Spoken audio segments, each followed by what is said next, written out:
Hi, and welcome back to another exciting video.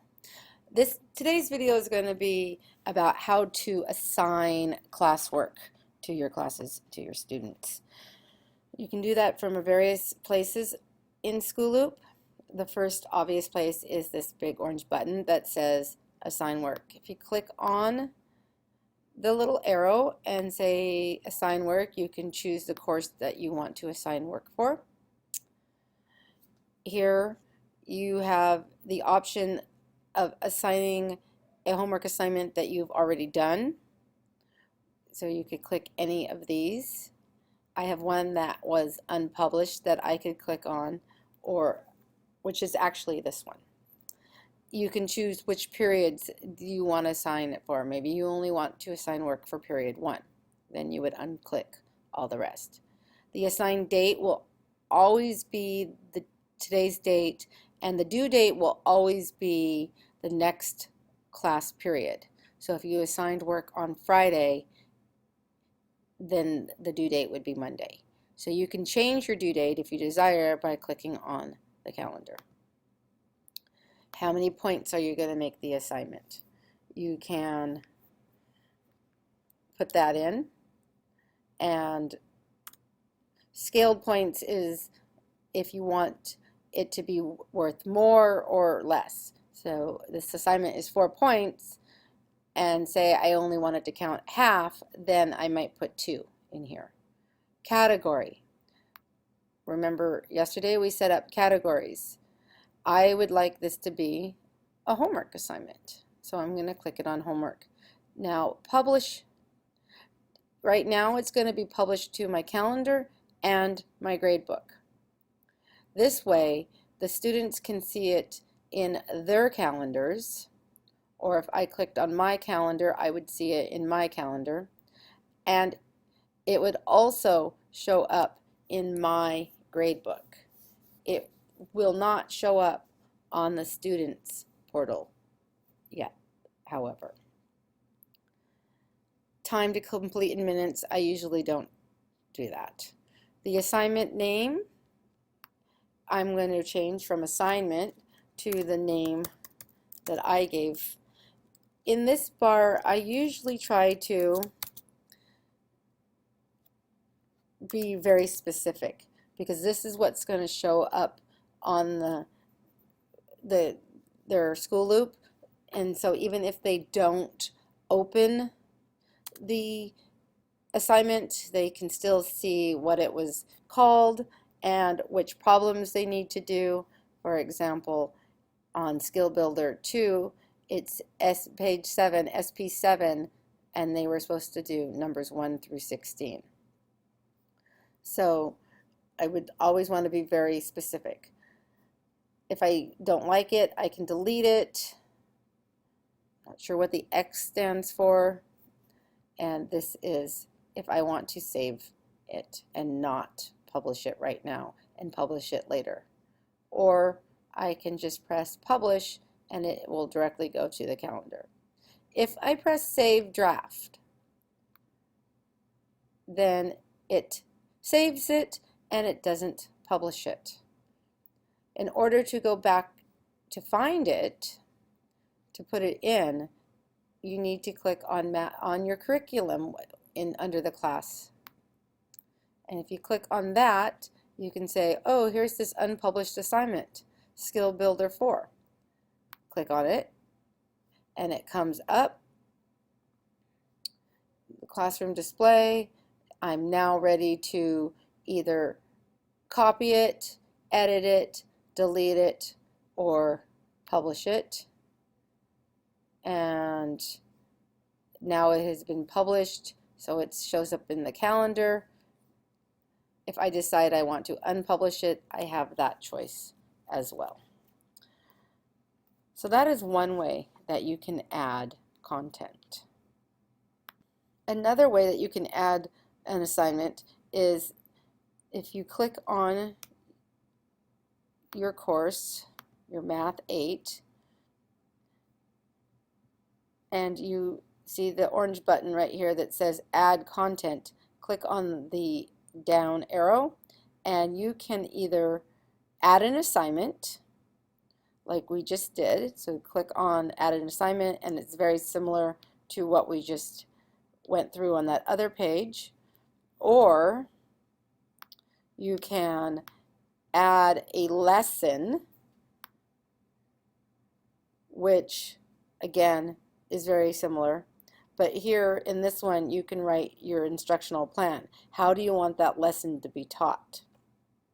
This is new to School Loop, and I really haven't had a lot of time to play around with it yet, but I am sure in the question mark there is probably a School Loop tutorial demonstrating it. Likewise, another new component to School Loop is the adding a unit. And you can drag your assignments into the unit. So I could take all of the assignments I did thus far and put it into one unit and then call it an introduction unit or something like that. A third way that you can assign work is by going to your gradebook, which is right underneath your name. Click on Gradebook and click on the class that you want to assign or the course that you want to assign the work for. Your gradebook will open up and you will see the periods that you teach the class, the course. You will see a tab or a button that says Add Assignment. If you click Add Assignment, the Add Assignment page comes up again, and it's the same as on the other page. So you can edit an assignment that has been already published. If you have an assignment that's before we go there, if you have started an assignment and you don't want to save it, this pop-up window will come and it will say don't save. Or you can save it and use it for later. The only place that you can access assignments that have been saved for later are from the page on your class portal that says curriculum. You click on curriculum, and then you will find an assignment that you created. And if you click on that assignment, here you can edit it or delete it if you don't want it. So Skill Builder 4, I'm going to edit it. So I saved it earlier, but I didn't add that I wanted the students to do problems 1 through 8. Now I can go back and publish, and it will change, it will add that to it. Okay, you'll see now that I am back on my gradebook page. Notice how these assignments that I have published, so the students see in their calendar, they know they have to do it for homework, have X's. This means that I could put grades in, and the students will not see the grade that they received for this assignment until I click on the orange button here that says Publish Progress Reports. Once I click on that button, it brings up a page of all the assignments that I've assigned so far, and I can either check all of them or check the ones that I want to publish. So for example, if I wanted to publish the return syllabus, I would click that and then go to Publish Progress Report. And now it'll show up on the students portal that they have either received what the grade that they received for that assignment.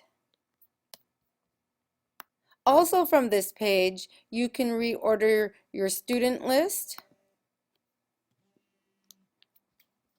by dragging the students around and reordering them.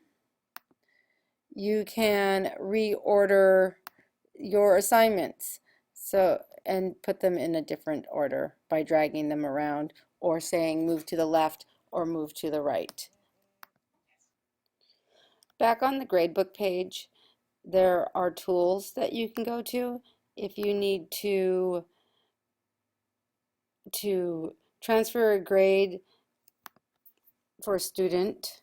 So say a student changed from one period to another period, you could transfer his grade over. Now, this can only go from students in your that are being changing your classes, not students that have been changed to another teacher's class. You can set up seating charts. You can, when it's progress report time, decide that you want to drop the lowest score for a certain assignment for any student. Lowest scores can be dropped, and you can decide what category you want to do that from as well. Let's go back. Reports. You can print the complete grade book, either by student's name or student's IDs. You can print all the assignments.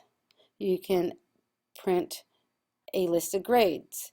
You can print individual progress reports for each student. You can print up a list of students and how many zeros they have in the class. You can do this individually also.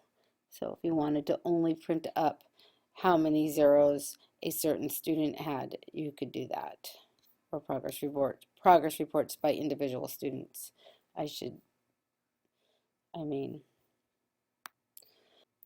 Back on the gradebook page, a couple of the other tabs are all grades. So this will show all the grades that you've inputted for the students. Published grades, so maybe you have grades in your gradebook that you haven't published yet, then it's going to show just what the student sees. And your assignment list. Those are a few other tabs that you can go to. Back on my portal page, from my portal page, I just wanted to point out that from curriculum, you can add assignments. If you click on curriculum, here's where you can add the content. You can add a unit, lesson, assignment, and you can undelete documents. Let's go back.